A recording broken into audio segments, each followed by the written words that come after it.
আমার প্রেমের তরি বইয়া চলে প্রেমের বইটা ধইরা যারে নাইয়া যেদিক খুশি পীড়িতের পাল তুইলা।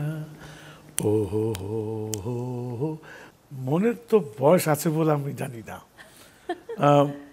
যখন জন্ম নেয় সে সময়তেই ঘড়ির কাঁটা চলে, কিন্তু ঘড়ির কাঁটা যতই চলুক না কেন ওই শূন্যই থাকে।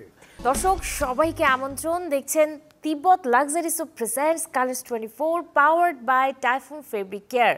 সপ্তাহ ঘুরে আমি শাহরিন জেবিন আবারও হাজির হয়েছি বিশেষ একজন অতিথিকে নিয়ে, যিনি আমার তো বটেই আপনাদেরও ভীষণ ভীষণ ভীষণ পছন্দের শিল্পী। আমার সামনেই বসে আছেন ফেরদৌস ওয়াহিদ। স্বাগত আজকের আয়োজনে। ভাইয়া, সবাই কিন্তু জিজ্ঞেস করে প্রতিটি আয়োজনেই বা অতিথিকে প্রথমে জিজ্ঞেস করে যে কেমন আছেন। আমি না আপনাকে এটা জিজ্ঞেস করতে চাই না, আমি আপনার কাছে জানতে চাই আপনি আসলে খারাপটা থাকেন কখন? না, এখনো পৃথিবীতে তো ভাগ্যের খেলা। আচ্ছা, মন্দের একটা ব্যাপার থাকে, সেই মন্দটা আমি দেখিনি, কিন্তু মনের একটা মন্দ থাকে, আপ অ্যান্ড ডাউন। আচ্ছা, সেটা তো হওয়াটা খুব স্বাভাবিক, তাই না? কিন্তু আপনাকে আমরা সব সময়ই হাস্যোজ্জ্বল ভাবে দেখি, এটা আমাদের কাছে ভীষণ ভালো লাগে। তো এটার কোনো রহস্য আছে কি? রহস্যের কিছু নেই, এটা আমি চেষ্টাও করি না, অটোমেটিক এই হাসিটা চলে আসে। সো আপনার কাছ থেকে যদি একটা মন ভালো করা গান শুনতে পারি, দুটো লাইন, খুব ভালো হয়ে যায়, মানে প্রোগ্রামের শুরুটাই জমে যাবে।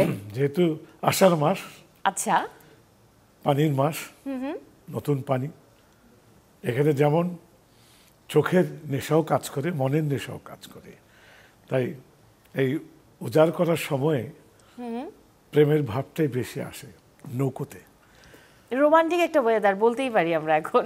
আমার প্রেমের তরি বইয়া চলে প্রেমের বইটা ধইরা যারে নাইয়া যেদিক খুশি পীড়িতের পাল তুইলা। ও ও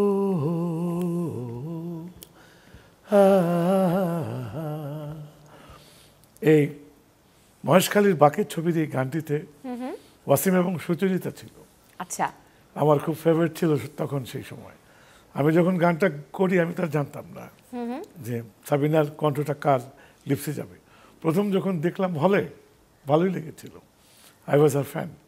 ও আচ্ছা, আপনি তখন জানতেন না যে এটা সুচরিতার লিপসে সাবিনাটা যাবে। আচ্ছা আচ্ছা, আমার তো কাজ গান গাওয়া গিয়ে চলে গেছে। ওকে ভাইয়া, যদি আপনাকে জানতে চাই যে মনের বয়স আপনার কত, আপনি কি বলবেন? মনের বয়স? মনের বয়স আপনার?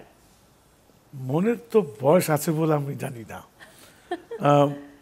যখন জন্ম নেয় সে সময়তেই ঘড়ির কাঁটা চলে, কিন্তু ঘড়ির কাঁটা যতই চলুক না কেন ওই শূন্যই থাকে। মনের বয়স যদি বাড়তো তাহলে মনের ঠিকানা কিছুই খুঁজে পাওয়া যেত না। মনের কোনো বয়স নেই।